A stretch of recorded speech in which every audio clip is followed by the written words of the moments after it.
Okay. Tapos multiply pa natin yan sa, since 1 no, substitute natin. So anong corresponding na value nito? So x minus 1. Okay? Okay. So let's divide that one by this. Can you factor out? Pwede ko ba factor? X squared minus 1. X squared minus 1? Ano factor niya?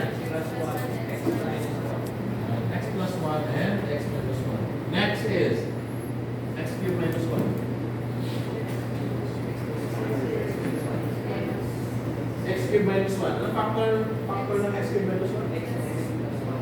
Ha?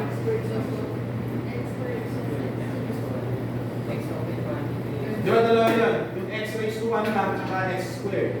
Unahin natin yung x lang. X. Ano yung susunod ko? X minus 1.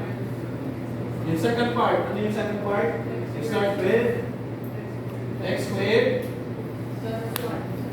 plus x plus 1. Hindi nyo na nalalagay sa cube na. Okay. Yan.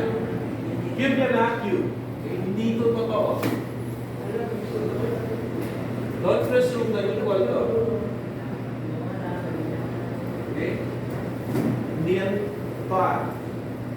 Instead of x squared plus 1, we have x squared plus x plus 1. Okay, can we cancel things? Ito. Meron pa? Wala na. Okay? And for formality, as soon as possible, lahat ng coefficients ng polynomial natin positive. Gagawin natin, take out natin ito negative 1, but the negative, this one becomes x squared, it's positive x, and then this one becomes negative 1. So, as much as possible, positive yung first number dun sa coefficient ng leading term, the term with the highest degree. Tapos, yan, ito x plus 1, then x minus 1, x squared plus x minus 1. Okay, let's go back to the domain. Ano yung hindi pwede lang? X is not equal to